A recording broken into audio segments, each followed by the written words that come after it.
Hola chicos, espero se encuentren muy bien. El día de hoy vamos a tener un video de repaso de todos los temas vistos durante el periodo. Esto pues con el ánimo de ayudarles con su examen de inglés, ¿vale? Entonces vamos a empezar. Nuestro primer tema son adverbios. Los adverbios los alcanzamos a ver en clase. En este caso, los adverbios son palabras que se usan para dar un sentido adicional a la oración o a otras palabras, pero quedémonos hasta aquí, hasta darle un sentido adicional a la oración. ¿Cómo así? En este caso, always significaría que es un adverbio. Siempre significa siempre, always. Run, en este caso, es un verbo, porque es una acción que se está realizando, que sería correr. Bien, esa sería la diferencia. Entonces vamos a eliminar esa pequeña diferencia. Ahora, para que entendamos un poco mejor. Juan is always alert. Juan está siempre alerta. Como les dije anteriormente, el adverbio sería always, que significa siempre. ¿Por qué motivo? Si en este caso eliminamos dentro de la oración esto, always, diríamos Juan is alert. Juan está alerta. Simplemente está alerta. Él no tiene ningún cambio en este caso sobre su percepción. Juan está alerta.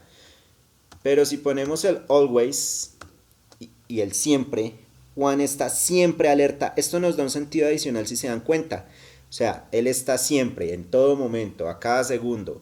No es solamente que está alerta, sino que mantiene un estado. Entonces, por eso se llaman adverbios, nos dan un sentido adicional en esta frase o en esta oración.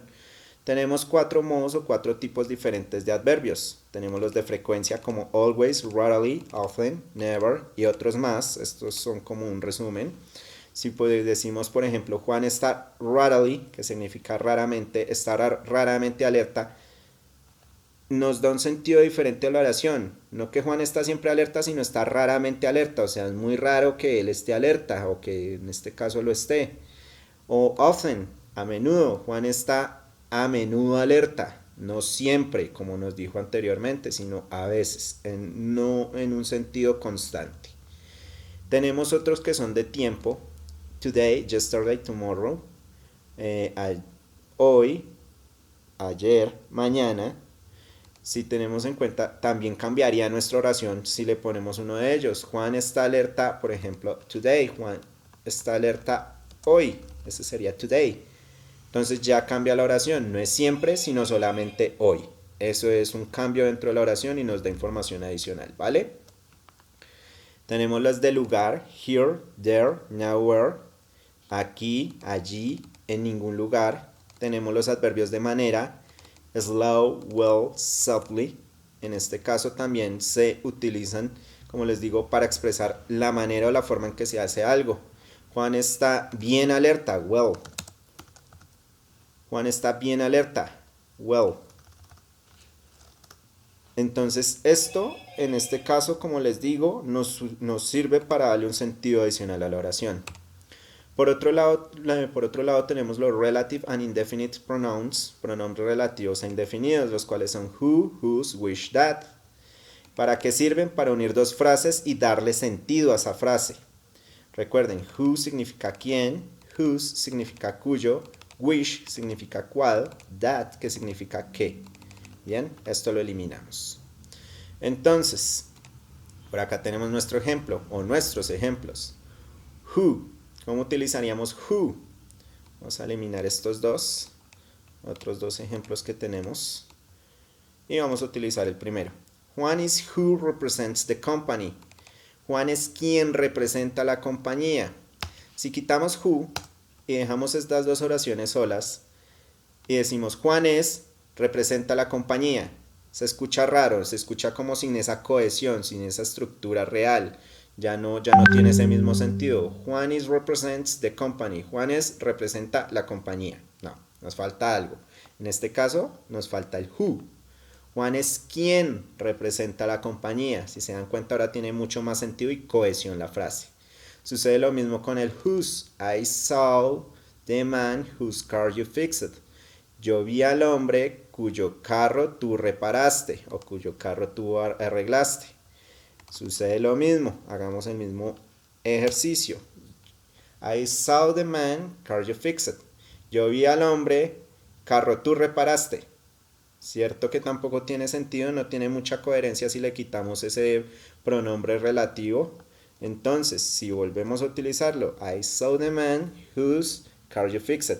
Yo vi al hombre cuyo carro tú reparaste. Mucho más, en este caso, mucho más entendible, ¿cierto? Tenemos el wish, en este caso lo mismo. I've never seen the documentary which is now on TV. Yo nunca he visto el documental, el cual está ahora en televisión. That, the girl that I saw at the party was a spy. La chica que yo vi en la fiesta era una espía. Bien. En este caso espero que con esto entendamos un poco mejor los pronombres relativos e indefinidos. Tenemos el tema de conjunciones, este es bastante básico y fácil realmente. Tenemos las conjunciones básicas and, but, or y so. And que significa y, but que significa pero, or que significa o, so que significa así o así que. Bien. Por ejemplo, Mark and Peter. Mark y Peter. And. Apple or orange. Manzanas o naranjas. But I don't know. Pero yo no sé. So you want pie. Así que tú quieres torta. Si se dan cuenta, en este caso, siempre se pueden utilizar igual que en español. En el momento en que se necesita en la oración, se puede introducir. Un ejemplo más, un poco más largo. Juan y Pedro no escogen si quieren manzanas o naranjas. Juan and Pedro, they don't choose if want apples or oranges. Bastante sencillo en este caso este tema. Tenemos un tema adicional, comparatives and superlatives. Vamos a dividirlo primero entre comparativos. Los comparativos en este caso son un tema en el cual, como dice su propio título, estamos comparando una cosa con otra. O sea, hay dos cosas comparadas. En medio siempre va un adjetivo. Recuerden, un adjetivo siempre es una característica que tiene un objeto, una persona, una cosa o similares. Bien, por ejemplo, la pared es blanca. ¿Cuál es el adjetivo? Blanca. O sea, la pared es de ese color. Ese es el adjetivo. Esto es un ejemplo, ya lo vamos a ver. Entonces, la pared es blanca. Si yo digo Juan es alto, el adjetivo de Juan es que es alto. O sea, esa es su particularidad. Los ojos de María son verdes. ¿Cuál es el adjetivo? Verdes, que es el color que tienen los ojos de María. Como se dan cuenta, son las particularidades que tienen. ¿Cómo se utilizan? Esto tiene tres reglas básicas. Los comparativos tienen tres reglas básicas. Una es que si es de una sílaba, se va a poner ER al final de esa sílaba. ¿Cómo así que una sílaba? En este caso funciona igual que cuando estábamos en el kinder y nos decían aplaudan para saber si lleva una o más sílabas. Ejemplo, si decimos sol y aplaudimos, sol es una sola palmada, eso significa que es una sola sílaba. Funciona igual en inglés. Si decimos fast y aplaudimos, fast, vamos a encontrar una sola palmada. Es de esa forma que sabemos si es de una sílaba o más. Entonces, si es de una sola sílaba, lo vamos a utilizar agregando ER al final de esa sílaba. The car is faster than a lion. El carro es más rápido que un león. Si se dan cuenta que agregamos esa partícula ER. La segunda regla, que si termina en Y o Y de yuca como la conocen algunos, se le agrega IER. Ejemplo, easy, easier. This English test is easier than Spanish test. Este test de inglés es más fácil que el examen de español. Muy importante para que reconozcan cómo saber si es un superlativo porque lleva than. Perdón, un comparativo. ¿Cómo saber si es un comparativo? Porque lleva than. Than que significa que. Bien. Otro ejemplo que termina también con Y. Happy, la palabra happy. Juan es más feliz que Pedro. Juan is happier than Pedro. La última regla que tenemos es que si son más de dos sílabas, entonces se tiene que utilizar completo el more más el adjetivo más than. ¿Cómo ha sido más de 2 sílabas? El mismo ejercicio. Si aplaudimos, nos damos cuenta. Si utilizamos intelligent y aplaudimos, vamos a hacer el ejercicio intelligent. Lleva más de 2 aplausos, más de 1 inclusive, que es como reconocemos si es de más de una sílaba. Si lleva más de 1, automáticamente cambia a esta regla. Adam is more intelligent than Pedro. Adam es más inteligente que Pedro. Otro que tendríamos es beautiful, que significa bonito, bonita. Y nos podríamos hacer esta oración. María es más bonita que el perro.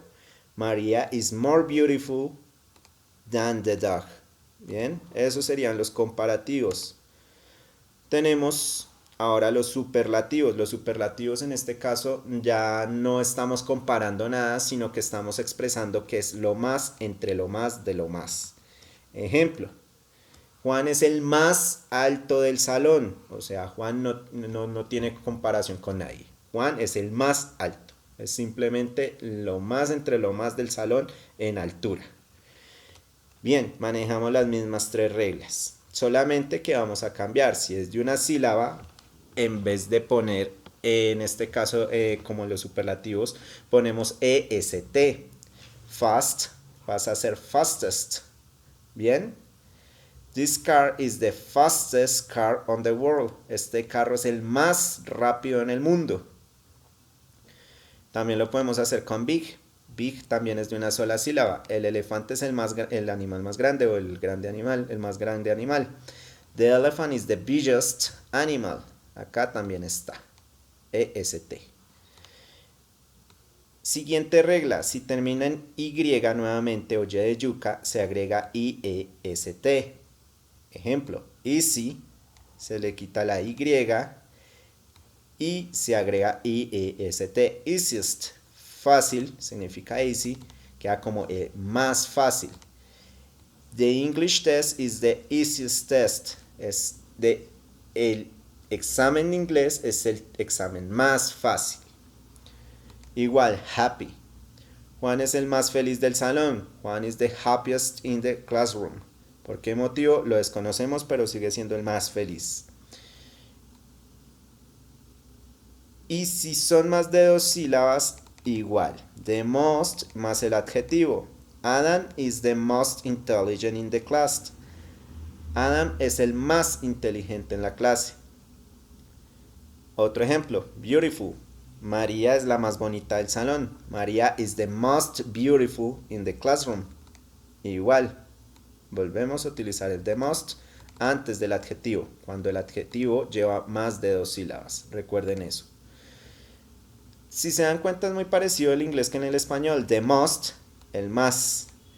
The, el, most, más. Bien. Entonces, así lo pueden reconocer. Cuando encuentren un the, va a ir seguido de un superlativo. The most. Siguiente tema, gerundios, the gerund. Generalmente tenemos entendido que los gerundios son los que terminan en ing, y así es. Generalmente cuando los usamos o cuando los traducimos son las palabras que terminan en ando, endo. Por ejemplo, vamos a utilizar el verbo eat. Su gerundio sería eating, que significaría comiendo. Eat solo significa comer. Eating, comiendo. Bien, así es como generalmente los conocemos. En este caso vamos a utilizar los gerundios, pero sin utilizar esa regla del ando, endo. Esta es una forma especial y una forma particular de utilizar los gerundios en inglés, y es una regla bastante importante ya que se utiliza mucho. Cuando vamos a utilizar el ing en el verbo, generalmente va después de una preposición. ¿Cuáles son las preposiciones? For, of, about, son como las más conocidas, aunque tenemos muchísimas más. El ejemplo, the car is for driving. Generalmente, si utilizáramos la regla general del ando, endo, la traducción literal sería el carro es para conduciendo. y no suena bien y tampoco significa eso. Se debe utilizar y traducir como si fuera un infinitivo. El carro es para manejar. Lo mismo. I'm scared of swimming in the sea. Yo estoy asustado de nadar en el mar. Acá no lo traduciríamos como yo estoy asustado de nadando en el mar. No. Nuevamente lo traducimos a su forma infinitiva. I'm scared of swimming in the sea. How about taking the bus? ¿Qué hay acerca de tomar el bus? ¿Qué hay acerca? En este caso no decimos que hay acerca de tomando el bus, no. ¿Qué hay acerca de tomar el bus? Como les digo, es reglas de la gramática inglesa las cuales tenemos que seguir. Como les digo, después de una preposición siempre el verbo llevará un ing, pero se traducirá como un infinitivo, no como un ando-endo. Esto al comienzo es un poco complejo, tal vez nos cause un poco de confusión, pero con la práctica se aprende.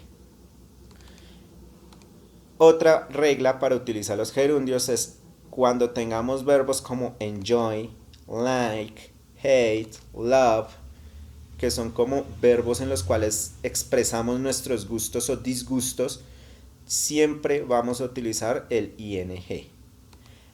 Me gusta ir a caminar. I like going to walk. Y no se traduciría como me gusta yendo a caminar. No, como les digo, nunca vamos a traducir en este caso como si fuera un ando-endo, sino como un infinitivo. Me gusta ir a caminar. ¿Bien? Y lo mismo con nuestra frase de arriba, con nuestro ejemplo. Por otro lado, tenemos nuestro tema de questions, preguntas, W questions.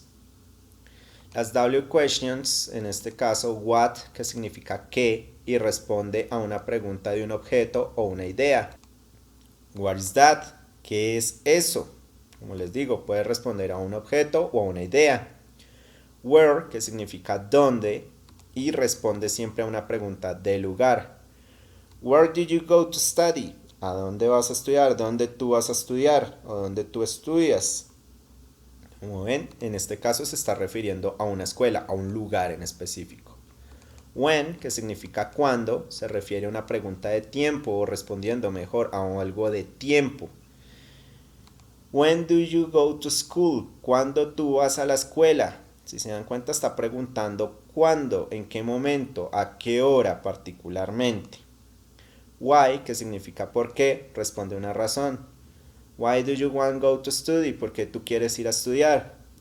Who significa quién y responde también a una pregunta de persona. Who is your teacher? ¿Quién es tu profesor? How significa cómo. En este caso tenemos varios usos para how, pero no vamos a ir mucho más allá en este repaso. Sin embargo, sí los invito a que pues investiguen un poco más. ¿Cómo son las estructuras? W questions, utilizar el auxiliar, ya sea do, does, o el verbo to be, según sea necesario, más el sujeto, más el verbo, más el complemento. Acá tenemos los dos ejemplos. W question, auxiliar, el sujeto, verbo y complemento. Acá también. W question, verbo to be, más complemento, digámoslo así. Bien, ese tema es bastante sencillo, o por lo menos ya lo conocemos un poco más. Tenemos los verbos del pasado. Los verbos del pasado los dividimos en dos: regulares, que terminan en ed generalmente, e irregulares, que los irregulares sí cambian mucho su estructura, tanto de pronunciación como de escritura. Tenemos acá un ejemplo: buy, esto es un verbo irregular, que su pasado sería both. Por ejemplo, yo compro, o yo compré mejor, él compró. I bought, he bought. Tenemos una particularidad en español. En español, para poder utilizar los verbos en pasado, casi siempre, si es que no todos, son irregulares. Si yo utilizo el verbo comprar y lo voy a utilizar en pasado, yo tengo que decir yo compré, tú compraste, él compró, y así sucesivamente con cada uno de los sujetos o pronombres. Tenemos que conjugarlo. En inglés no, en inglés simplemente con que nos aprendamos una forma pasada ya es más que suficiente. I bought, he bought, you bought, she bought, they bought. todos van a ser igual. Esa es la gran ventaja que tenemos en el inglés. No hay que aprendernos todas las conjugaciones. Como les digo, en español casi que siempre son irregulares. Compré, compraste, compro. Hay que aprendernos varias formas de conjugación. Tenemos los verbos regulares como play, que su pasado sería played. Y esto es un verbo regular. ¿Por qué regular? Porque termina en ed. Generalmente esos terminan en ed. Bien. ¿Cómo los reconocemos o cómo sabemos cuándo utilizarlos o cuál es cuál? No, en este caso sí debe ser sincero, muchachos, y tiene que ser 100% memoria. Si se los aprenden de memoria, los van a conocer. Si no, van a tener que revisar siempre o el diccionario o el celular o el traductor o alguna forma, pero nunca los van a aprender o nunca van a tener mejor una regla para reconocerlos. ¿Bien? Tenemos los verbos o el futuro, verbos del futuro. Este es bien interesante. Tenemos que el futuro se construye con la partícula will. La partícula will es bien interesante. La estructura del futuro es sujeto, will, verbo y complemento. I will buy a car, you will buy a car, he will buy a car. Tú comprarás un carro, perdón, yo compraré un carro, tú comprarás un carro, él comprará un carro. Nuevamente, tenemos la particularidad que en español, por ejemplo, si vamos a decir eso, tenemos que aprendernos todas las conjugaciones. Yo compraré, tú comprarás, él comprará, ella comprará, ellos comprarán, nosotros compraremos y así sucesivamente. Todas las conjugaciones tenemos que aprendérnoslas. En inglés no, en el inglés es más sencillo, simplemente con que tenga la partícula will, no importa. En este caso, siempre va a significar futuro. Tenemos el sujeto, will, y el verbo buy. Los verbos siempre van en infinitivo después de will. Prácticamente que este will es el que nos está haciendo esta partícula final en el español. La conjugación. El haré, el harás, el hará, el haremos por acá. Haremos. Eso es lo que hace en este caso. No hay que aprendernos las conjugaciones, sino simplemente utilizar la partícula will más el verbo. Si se dan cuenta, lo único que nos cambia es el sujeto y cada uno significa un futuro para ese sujeto, para ese pronombre que utilicemos. Bien sencillo. Yo compraré un carro, tú comprarás un carro, él comprará un carro. I will buy a car, you will buy a car, he will buy a car. Funciona con todos los verbos. Lo único que tenemos es que cambiar el verbo.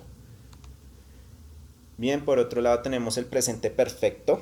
El presente perfecto tenemos como estructura el sujeto, el verbo have o has, según sea. Have para, en este caso has, más específicamente para tercera persona. Seguido de un verbo en pasado participio más un complemento. El verbo en pasado, bueno, iniciemos mejor con el have. En español nosotros conocemos este tiempo como el yo he, tú has, el ha, nosotros hemos.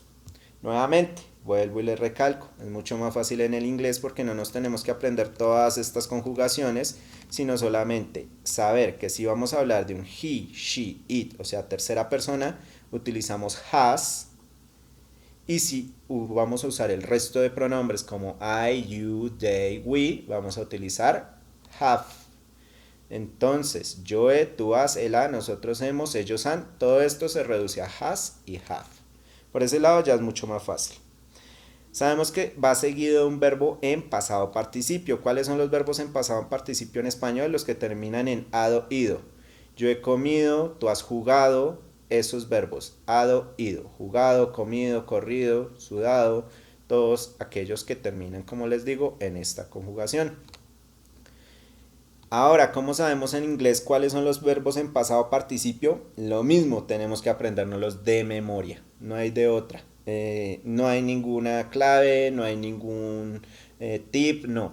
Siempre es de memoria, ¿bien? I have bought a car. Yo he comprado un carro. You have bought a car. Tú has comprado un carro. He has bought a car. Si se dan cuenta, esto es tercera persona y usamos has, pero significa igual. Él ha comprado un carro. Bien, eso en cuanto al presente perfecto. Por último tenemos el pasado perfecto. El pasado perfecto es muy similar al anterior, pero más sencillo aún. ¿Por qué motivo? Su comparativo en español, para que lo entiendan un poco mejor, sería el había, habías, el había, nosotros habíamos ese, el pasado, había. ¿Cómo lo vamos a crear en este caso? Tenemos sujeto, verbo had, que es el pasado de have o has, el verbo nuevamente en pasado participio más el complemento. I had bought a car. Yo había comprado un carro. He had bought a car. Él había comprado un carro. Si se dan cuenta, en este caso solamente vamos a utilizar had. No tenemos que en la tercera persona utilizar un verbo diferente ni nada similar. Vamos a utilizar siempre el mismo, por lo tanto les digo que esto es más fácil. No tenemos que aprendernos, como les digo, ninguna conjugación como en el español, sino simplemente usar esto, el verbo had. Bien, bien muchachos, espero esto les sirva como un repaso para su examen. Les deseo muy buena suerte, good luck, y pues que tengan muy buen día. Que estén bien, bye.